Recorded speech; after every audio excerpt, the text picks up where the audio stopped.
പൃഥ്വിരാജിൻ്റെ ലീഡിൽ പ്രോമിസിംഗ് ഡയറക്ടറായിട്ടുള്ള നിസാം ബഷീറിൻ്റെ ഡയറക്ഷനിൽ പുറത്തിറങ്ങിയിട്ടുള്ള ഏറ്റവും പുതിയ ചിത്രമായിരുന്നു നോബഡി എന്ന ചിത്രം. പൃഥ്വിരാജ് തന്നെ പറഞ്ഞിട്ടുള്ളത് ഖലീഫ പോലെ തന്നെ വലിയൊരു സ്കെയിലും വലിയൊരു തിയേറ്ററിക്കൽ എക്സ്പീരിയൻസിന് വേണ്ടി എടുത്തിട്ടുള്ള ഒരു പടമാണ് നോബഡി. ആ രീതിയിൽ നിങ്ങൾ അംഗീകരിക്കേണ്ട ഒരു പടമാണെന്നൊക്കെ പറഞ്ഞിട്ട് പോലും പടത്തിനൊരു ആവറേജ് റെസ്പോൺസിലോട്ടായിരുന്നു എത്താൻ സാധിച്ചിട്ടുള്ളത്.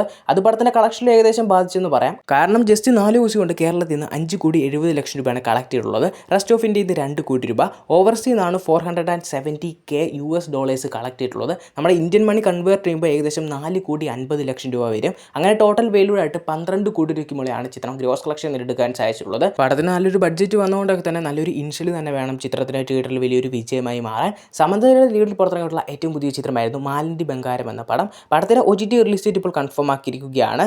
ജിയോ ഹോട്ട്സ്റ്റാർ വഴി ഈ വരുന്ന ജൂലൈ 17 OTT റിലീസിലെത്തുന്നതാണ്. കൂടാതെ ചിത്രം വാല്യൂ ആയിട്ട് 100 കോടി ക്ലബ്ബിൽ ഇടം പിടിച്ചെന്നും ഒഫീഷ്യലി കൺഫേം ആക്കിയിരിക്കുകയാണ്. ദിലീപേട്ടൻ ലീഡിൽ പുറത്തിറങ്ങിയിരിക്കുന്ന ഏറ്റവും പുതിയ ചിത്രമാണ് നീക്കം എന്ന ചിത്രം. ഇപ്പോൾ റീസെൻ്റ്ലി വന്നിട്ടുള്ള ദിലീപേട്ടൻ ചിത്രങ്ങളെ വെച്ച് കമ്പയർ ചെയ്യുമ്പോൾ ലോ ഹൈപ്പി വരുന്ന ഒരു പടവും കൂടെയാണ്. ഈ ഒരു പടത്തെപ്പറ്റി ചിത്രത്തിൻ്റെ ടീം പറഞ്ഞിട്ടുള്ളത് ഇതൊരു ഫുൾ ഫ്ലെഡ്ജഡ് ഇൻവെസ്റ്റിഗേഷൻ ത്രില്ലർ ചിത്രമാണ്. ദിലീപേട്ടന് ഇതുപോലൊരു ക്യാരക്ടറിൽ ഇതുവരെ നിങ്ങൾ കണ്ടു കാണില്ല. കൂടാതെ ഈ ഒരു പടത്തിൽ നായികയൊന്നുമില്ല. കൂടാതെ തന്നെ ഒരു കൊമേഴ്ഷ്യൽ ഫൈറ്റ് സീക്വൻസും ഈ ഒരു ചിത്രത്തിൽ ആഡ് ചെയ്തിട്ടില്ല. പടത്തിൻ്റെ മൊത്തത്തിൽ കുറച്ച് വർക്കുകളും കുറച്ച് പ്രശ്നങ്ങളൊക്കെ മാറ്റിക്കഴിഞ്ഞാൽ ചിത്രം ഉടനെ തിയേറ്റർ റിലീസിലെത്തുമെന്ന് കൺഫേം ആക്കിയിരിക്കുകയാണ്. ഇനി നമ്മുടെ കമൻറ്റ്സ് അപ്ഡേറ്റിലോട്ട് തന്നെ വരാം. കമൻറ്റ് വഴി ആദ്യം ചോദിച്ചിട്ടുള്ളത് പ്രഭാസിൻ്റെ സ്പിരിറ്റ് എന്ന ചിത്രത്തെ പറ്റിയാണ്. ഈ ഒരു പടത്തെ പറ്റി ലേറ്റസ്റ്റ് ആയിട്ടുള്ള അപ്ഡേറ്റ് എന്താണെന്ന് വെച്ചാൽ ഇതുവരെ വന്നിട്ടുള്ള പ്രഭാസ് ചിത്രങ്ങൾ എടുത്തു നോക്കുമ്പോൾ അടുത്തൊരു മോസ്റ്റ് പവർഫുൾ റോൾ ഈ ഒരു പടത്തിലുണ്ടെന്നാണ്. കൂടാതെ തന്നെ സന്ദീപ് റെഡ്ഡി വാങ്കയുടെ ആ ഒരു സിഗ്നേച്ചറിലുള്ള ഒരു ഹൈ ഇൻറ്റൻസ് ഓഫ് സ്റ്റൈൽ പരിപാടികളൊക്കെ തന്നെ ഈ ഒരു പടത്തിലും ഉണ്ടാകുമെന്ന് കൺഫേം ആക്കിയിരിക്കുകയാണ്. പിന്നെ ജെയ്സൺ വിജയുടെ സിഗ്മ എന്ന ചിത്രത്തെ പറ്റി ചോദിച്ചിട്ടുണ്ടായിരുന്നു. പടത്തിന് റിലീസ് ചെയ്യുന്ന ജൂലൈ ലാസ്റ്റ് വീക്കായിരുന്നു അവർ പ്ലാൻ ചെയ്തിട്ടുള്ളത്. ബട്ട് വിജയുടെ ജനനായകൻ എന്ന ചിത്രത്തിൻ്റെ റിലീസ് ആയതുകൊണ്ടൊക്കെ തന്നെ ഒരു സിഗ്മ ചിത്രത്തിൻ്റെ റിലീസ് ഇപ്പോൾ മാറ്റി വെച്ചിട്ടുണ്ടെന്ന് കൺഫേം ആക്കിയിരിക്കുകയാണ്. പിന്നെ ഐ ആം ഗെയിമിൻ്റെ അപ്ഡേറ്റും ചോദിച്ചിട്ടുണ്ടായിരുന്നു. പടത്തിന് എഡിറ്റിംഗ് വർക്കുകളൊക്കെ തന്നെയാണ് ഇപ്പോൾ നിലവിൽ നടന്നു പോകുന്നത്. പടത്തിൻ്റെ റിലീസ് നെക്സ്റ്റ് മന്ത് ആയതുകൊണ്ടൊക്കെ തന്നെ അതിൻ്റെ കുറച്ച് വർക്കിലും തിരക്കിലും ഒക്കെ തന്നെയാണ്. ഈ ഒരു ജൂലൈ ലാസ്റ്റ് വീക്കോടെ ചിത്രത്തിന് ടീസർ പുറത്തിറക്കുമെന്നാണ് ലേറ്റസ്റ്റ് ആയിട്ടുള്ള അപ്ഡേറ്റുകളൊക്കെ തന്നെ സൂചിപ്പിക്കുന്നത്. പിന്നെ ബ്രഹ്മാസ്ത്ര 2 ആൽഫ ചിത്രത്തിന് OTT റിലീസിനെ പറ്റി ചോദിച്ചിട്ടുണ്ടായിരുന്നു. ബ്രഹ്മാസ്ത്ര 2 പറ്റി പറയുകയാണെങ്കിൽ ഇനി അടുത്ത രാമായണ ചിത്രത്തിന് ശേഷം അടുത്ത വരാനിരിക്കുന്ന രൺബീർ കപൂർ ചിത്രം അതാണെന്ന് കൺഫേം ആക്കിയിട്ടുണ്ട്. പിന്നെ ആൽഫ ചിത്രം ഇപ്പോൾ തിയേറ്ററിൽ റൺ ചെയ്തുകൊണ്ടിരിക്കുന്ന ചിത്രമായതുകൊണ്ടൊക്കെ തന്നെ കുറച്ചുകൂടെ കഴിഞ്ഞിട്ട് ചിത്രത്തിൻ്റെ ഒരു പ്രോപ്പർ ആയിട്ടുള്ളൊരു OTT റിലീസ് ഡേറ്റ് ആയാലും പറയാൻ പറ്റുക. ബാലയ്യയുടെ ലീഗിൽ പുറത്തിറക്കാനിരിക്കുന്ന ഏറ്റവും പുതിയ ചിത്രത്തിൻ്റെ ഭാഗത്തുനിന്ന് കുറച്ച് അപ്ഡേറ്റുകൾ പുറത്തു വന്നിരിക്കുകയാണ്. പടത്തിനെതിരായിട്ട് ഒഫീഷ്യലി പേരൊന്നും നൽകിയിട്ടില്ല. ഈ ഒരു പടത്തിൽ സഞ്ജിതത്ത് ജോയിൻ ചെയ്തിട്ടുണ്ടെന്ന് കൺഫേം ആക്കിയിരിക്കുകയാണ്. അത് ഹൈദരാബാദ് ഷെഡ്യൂളിൽ. കൂടാതെ തന്നെ കുറച്ച് ക്രൂഷ്യൽ ആയിട്ടുള്ള സീക്വൻസ് ഒക്കെ തന്നെയാണ് ഇപ്പോൾ കറൻലി ഷൂട്ട് പോയിക്കൊണ്ടിരിക്കുന്നത്. ചിത്രത്തിലെ റിലീസ് ടാർഗറ്റ് ചെയ്യുന്നത് ഈ വരുന്ന ഡിസംബർ മാസമായിരിക്കുമെന്ന് ഒഫീഷ്യലി കൺഫേം ആക്കിയിരിക്കുകയാണ്. തമിഴിൽ നിന്ന് പുറത്തിറങ്ങിയിട്ടുള്ള ഏറ്റവും പുതിയ ചിത്രമായിരുന്നു ഗാട്ടാ ഗുസ്തി 2 എന്ന ചിത്രം. ചിത്രം ഇപ്പോൾ വേലുമായിട്ട് 40 കോടി രൂപയ്ക്ക് മുകളിൽ ഗ്രോസ് കളക്ഷൻ നേടി ഒരു ബ്ലോക്ക് ബസ്റ്റർ സ്റ്റാറ്റസിലോട്ട് പോകണമെന്ന് കൺഫേം ആക്കിയിരിക്കുകയാണ്. അജിത്തിൻ്റെ ലീഡിൽ പുറത്തിറങ്ങിയിരിക്കുന്ന ഏറ്റവും പുതിയ ചിത്രമാണ് AK-64 എന്ന ചിത്രം. ഗുഡ് ബാഡ് അഗ്ലി എന്ന ചിത്രത്തിൻ്റെ ബ്ലോക്ക് ബസ്റ്റർ വിജയത്തിന് ശേഷം ആദിക് രവിചന്ദ്രൻ അജിത്തിന് വേണ്ടി ഒരുക്കുന്ന ഒരു ചിത്രം കൂടെയാണ്. പടത്തിനെ പറ്റി ഇപ്പോൾ ലേറ്റസ്റ്റ് വരുന്ന റിപ്പോർട്ട് എന്താണെന്ന് വെച്ചാൽ പടത്തിന് ഇപ്പോൾ പ്രൊഡ്യൂസറായി വരാൻ പോകുന്നത് അജിത്ത് തന്നെ ആയിരിക്കുമെന്നും പടത്തിൻ്റെ ഷൂട്ടും പരിപാടികളൊക്കെ തന്നെ ഈ വരുന്ന ഓഗസ്റ്റ് മാസം മുതൽ സ്റ്റാർട്ട് ചെയ്യാൻ പ്ലാൻ ചെയ്യുന്നതെന്നാണ് ഇപ്പോൾ അപ്ഡേറ്റുകളൊക്കെ തന്നെ സൂചിപ്പിക്കുന്നത്. രജനീകാന്തിൻ്റെ ലീഡിൽ പുറത്തിറക്കാനിരിക്കുന്ന ഏറ്റവും പുതിയ ചിത്രമാണ് ധർമ്മൻ എന്ന ചിത്രം. കരളി പടത്തിൻ്റെ ഷൂട്ടും പരിപാടികളൊക്കെ തന്നെ ഇപ്പോൾ ചെന്നൈയിൽ വെച്ചാണ് നടന്നുകൊണ്ടിരിക്കുന്നത്. ഏകദേശം 2 മാസത്തോളം ഇനി ചെന്നൈയിൽ തന്നെ ആയിരിക്കും ഷൂട്ടും പരിപാടികളൊക്കെ തന്നെ. അവിടെ തന്നെയാണ് മേജർ പോർഷൻസ് ഒക്കെ ഷൂട്ട് ചെയ്യാനും പ്ലാൻ ചെയ്തിട്ടുള്ളത്. അതിനുശേഷം ഹൈദരാബാദിലെ രാമോജ ഫിലിം സിറ്റിയിൽ വെച്ച് ഒരു ഷെഡ്യൂൾ അവിടെ പ്ലാൻ ചെയ്തിട്ടുണ്ടെന്ന് അപ്ഡേറ്റുകളൊക്കെ തന്നെ സൂചിപ്പിക്കുന്നുണ്ട്. പിന്നെ റാഷി ഖന്ന ഈ ഒരു ചിത്രത്തിൽ ഒരു ഇമ്പോർട്ടൻ്റ് ആയിട്ടുള്ള റോളിൽ എത്തുമെന്നും കൺഫേം ആക്കിയിരിക്കുകയാണ്.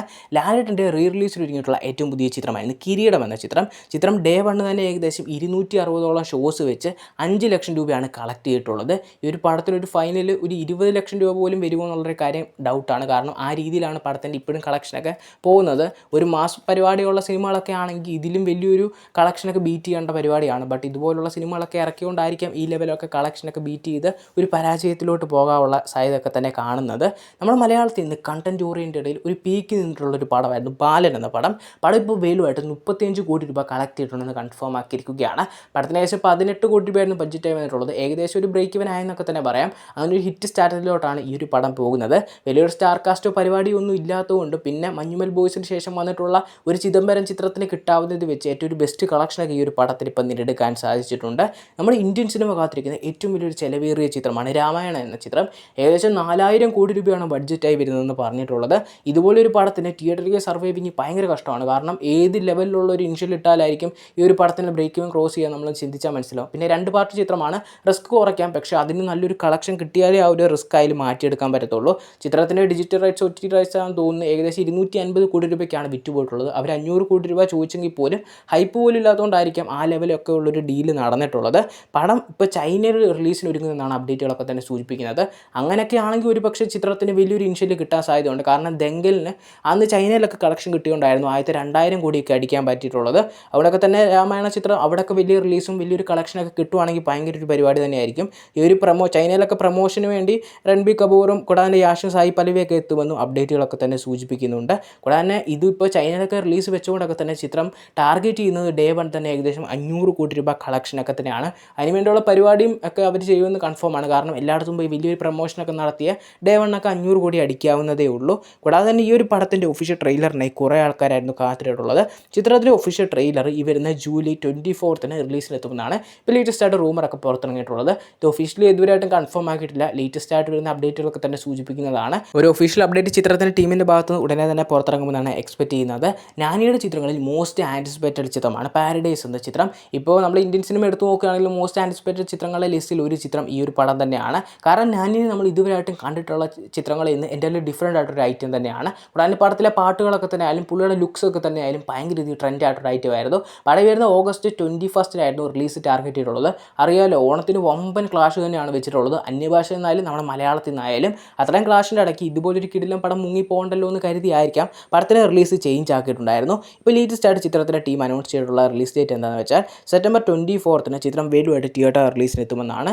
അത്യാവശ്യം നോക്കുമ്പോൾ ആ ഒരു ടൈമിൽ വലിയ റിലീസൊന്നുമില്ല, നല്ലൊരു പ്രോപ്പർ റിലീസ് ഡേറ്റ് ആയിട്ട് തന്നെയാണ് തോന്നിയിട്ടുള്ളത്. ഇനി വേറെ സിനിമകളിലൊന്നും റിലീസ് വെക്കാതിരുന്ന അങ്ങനെയാണെങ്കിൽ ഒരു സോളോ റണ്ണൊക്കെ കിട്ടാനുള്ള ഹൈ ചാൻസസും വലിയൊരു ഇനിഷ്യലും കിട്ടാവുന്ന ഒരു ഐറ്റം തന്നെയാണ്. എന്തായാലും ഈ ഒരു പടത്തിൻ്റെ കൂടുതലായിട്ടുള്ളൊരു ഒഫീഷ്യൽ കൺഫർമേഷൻ അപ്ഡേറ്റ്സിനായി കാത്തിരിക്കുക.